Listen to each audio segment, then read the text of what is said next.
వరదలతో ఆంధ్రప్రదేశ్ అతలాకుతలమవుతుంది. భారీ వర్షాలకు ఉత్తరాంధ్ర ఉక్కిరిబిక్కిరైంది.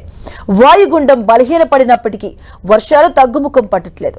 ఇక వరదలు ఇంకా కొనసాగుతూ ఉండడంతో భారీ నష్టం జరుగుతుంది.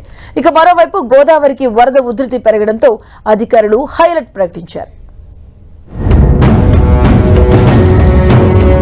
ఉత్తరాంధ్రలో వర్షాలు వరదల నుంచి ఇంకా జనం తేరుకోలేదు. వర్షాలకు రిజర్వాయర్లు నిండు కుండల్లా మారాయి. రైవాడ మినహా అన్ని జలాశయాల గేట్లు ఎత్తివేశారు. దీంతో వరద పోటెత్తి నదులు ఉప్పొంగి ప్రవహిస్తున్నాయి. భారీ వర్షాలకు రహదారులు తెగిపోవడం, వేలాది ఎకరాల్లో పంటలు నీట మునిగాయి.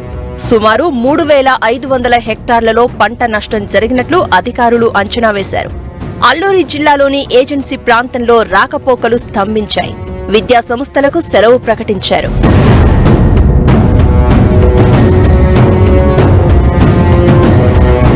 శ్రీకాకుళం జిల్లాలో నాగావళి, వంశధార నదులకు వరద కొనసాగుతోంది.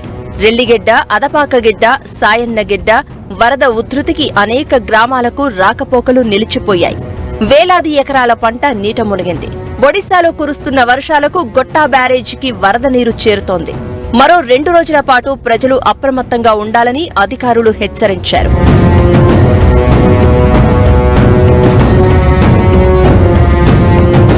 విజయనగరం జిల్లా గజపతినగరం మండలం మర్రివలస సమీపంలో చంపావతి నది ఉధృతంగా ప్రవహిస్తోంది. దీంతో 15 గిరిజన గ్రామాల రాకపోకలకు అంతరాయం కలిగింది. ప్రమాదకర పరిస్థితుల్లో గిరిజనులు నదిని దాటుతున్నారు.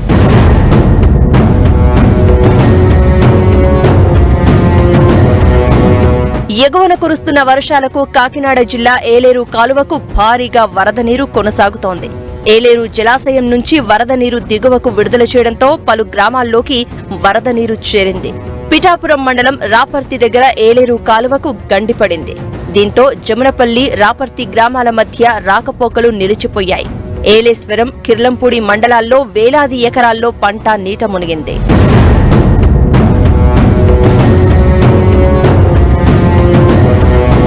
ఏలూరు జిల్లాలోని గోదావరి, శబరి నదులకు వరద ఉధృతి పెరుగుతోంది. దీంతో అప్రమత్తమైన అధికారులు ముంపు గ్రామాల ప్రజలను పునరావాస కేంద్రాలకు తరలించారు. లోతట్టు ప్రాంతాల ప్రజలు అప్రమత్తంగా ఉండాలని హెచ్చరించారు.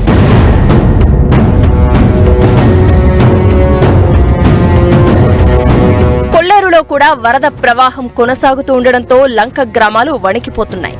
గ్రామాలు ముంపునకు గురై 10 రోజులవుతున్నా అధికారులు పట్టించుకోవడం లేదని స్థానికులు ఆవేదన వ్యక్తం చేస్తున్నారు.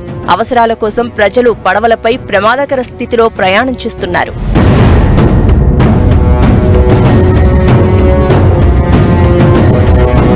కొల్లేరులో అక్రమంగా భారీ ఎత్తున చేపల చెరువులు పెరగడం, ఉప్పటేరు దగ్గర రైల్వే లైన్ వంతెన నిర్మించడంతో సముద్రంలోకి వరద పూర్తి స్థాయిలో వెళ్లడం లేదు. దీంతో ఈ వరద నీరంతా కొల్లేరును ముంచెత్తే పరిస్థితి ఏర్పడింది.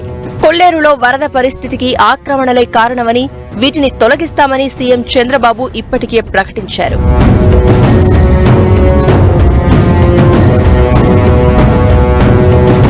మరోవైపు బుడమేరు వాగు బెజవాడ వాసులను ఇంకా భయపెడుతూనే ఉంది. బుడమేరు ఎగువ ప్రాంతాల్లో భారీ వర్షాలు పడుతూ ఉండడంతో వరద ఉధృతి పెరిగింది. పులివాగు వరద పోటుతో బుడమేరు మరింత పొంగి ప్రవహిస్తోంది. దీంతో అధికారులు లోతట్టు ప్రాంతాల ప్రజలను సురక్షిత ప్రాంతాలు, పునరావాస కేంద్రాలకు చేరవేస్తున్నారు. పూడ్చివేసిన 3 గంటలకు ఎత్తు పెంచుతున్నారు.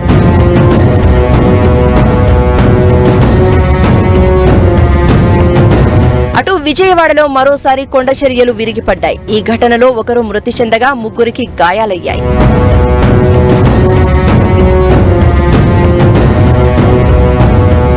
వరదలు తీవ్ర ప్రభావం చూపడంతో సహాయక చర్యలపై సీఎం చంద్రబాబు అధికారులతో రివ్యూ నిర్వహించారు. పారిశుద్ధ్య పనులు నిరంతరం కొనసాగించాలని, నిత్యావసర సరుకుల పంపిణీ పూర్తి చేయాలి అన్నారు. ఏజెన్సీ ప్రాంతాల్లో వరద పరిస్థితిపై అప్రమత్తంగా ఉండాలని అధికారులను ఆదేశించారు.